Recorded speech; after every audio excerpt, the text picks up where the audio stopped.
Assalamualaikum warahmatullahi wabarakatuh. Pada kesempatan kali ini kami dari kelompok 13 akan mempresentasikan salah satu materi pengaplikasian dari nanomagnetik yang berjudul Pengaruh Temperatur pada Sintesis Kobalt Ferrit atau COFE2O4 menggunakan ekstra buah buni dengan nama lain Antidesma bunius L. Sebelumnya, izinkan kami memperkenalkan diri terlebih dahulu. Materi ini disusun oleh kelompok kami yang berisikan 2 orang, yaitu Arya Bagaskara dengan NIM K1A021073 dan Rosa Nurhalizah dengan NIM K1A021071.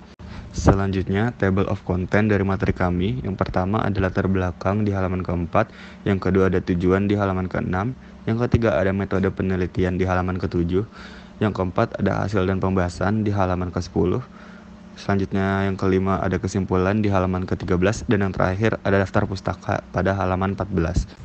Yang pertama itu ada latar belakang. Partikel nano didefinisikan sebagai partikel yang memiliki ukuran partikel berorde nanometer kurang dari 100 nanometer. Partikel nano banyak diteliti karena dapat diaplikasikan dalam berbagai bidang kehidupan, seperti bahan untuk mereduksi polusi, katalis, agen kontras untuk MRI, penarget sel kanker, pembawa obat, biosensor, dan baterai. Nanomagnetik adalah sistem submikrometrik yang menghadirkan tatanan magnetik spontan atau biasa disebut magnetasi pada medan magnet terapan 0.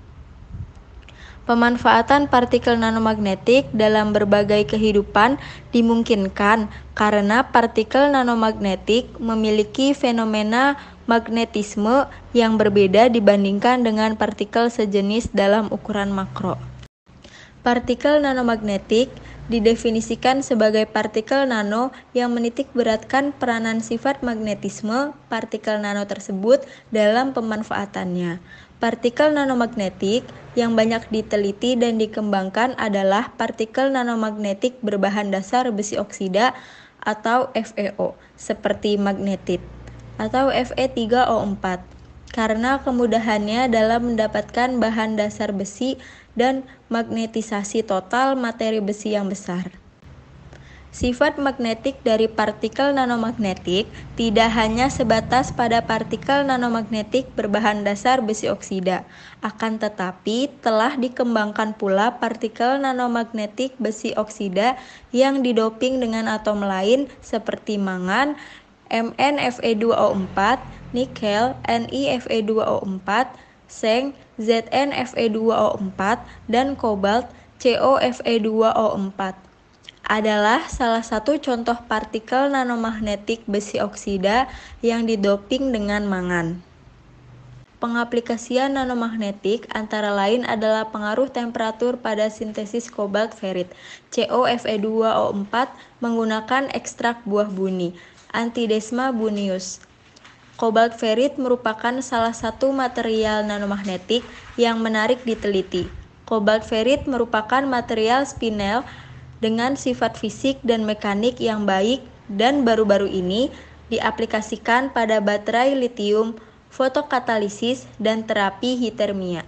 Sedangkan buah buni atau Antidesma bunius L merupakan tanaman tropis Asia Tenggara yang sebarannya banyak ditemukan di Bangka Belitung.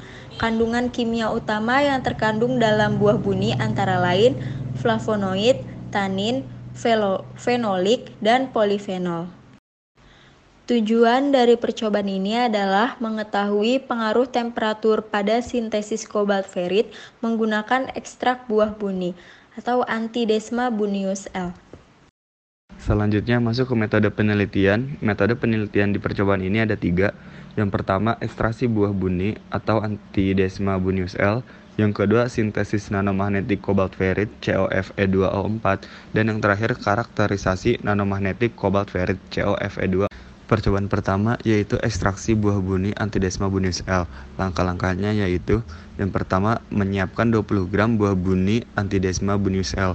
Lalu dihaluskan dan dicampurkan dengan 200 ml Aquades.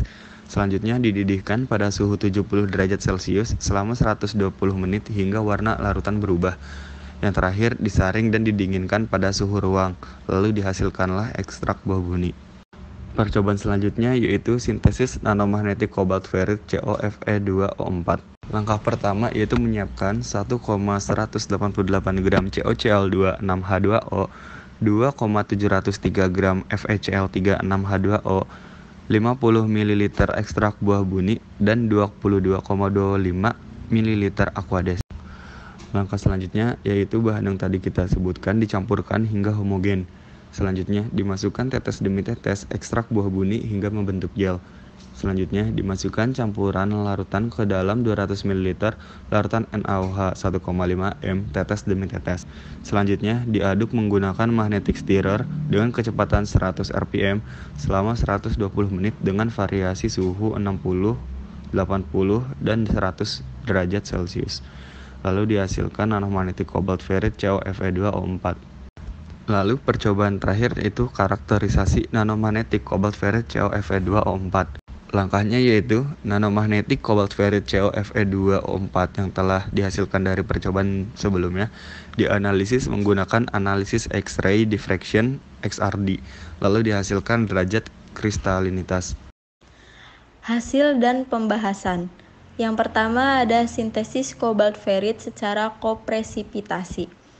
Metode yang sederhana, mudah, dan efisien dalam menghasilkan nanomagnetik COFe2O4 adalah metode kopresipitasi. Prinsip kerja dari metode ini yaitu dengan mengubah suatu garam logam menjadi endapan dengan menggunakan pengendap basa hidroksida atau karbonat, yang kemudian diubah ke bentuk oksidanya dengan cara pemanasan. COFe2O4 disintesis menggunakan metode kopresipitasi dengan melarutkan CoCl2 6H2O dan FeCl3 6H2O pada ekstrak buah buni yang kemudian ditambahkan pada NaOH sebagai persipitan. Hasilnya terbentuk partikel yang berwarna hitam pada gambar 1. Produk hasil sintesis yang A merupakan filtrat dan B yang merupakan endapan. Endapan kemudian dikalsinasi pada suhu 800 derajat Celcius untuk menghilangkan fase organik dan merupakan suhu optimum untuk menghasilkan derajat kristalinitas COFe2O4 yang tinggi. Yang kedua ada karakterisasi XRD atau X-ray diffraction. Untuk mengetahui fase cobalt ferrite yang terbentuk, maka dilakukan analisis XRD. Pola XRD dari sampel seperti ditunjukkan pada gambar 2. Pada gambar 2, seperti yang Anda lihat, difaktogram XRD dengan variasi temperatur sintesis. Yang A itu pada suhu 100 derajat Celcius, yang B itu 80 derajat Celcius, yang C 60 derajat Celcius, dan yang D standar Fe3O4, dan E adalah standar COFe2O4. Sedangkan pada gambar 3 itu difaktogram XRD sampel hasil sintesis pada temperatur sintesis 100 derajat Celcius yang merah dan standar Fe3O4 itu yang berwarna biru.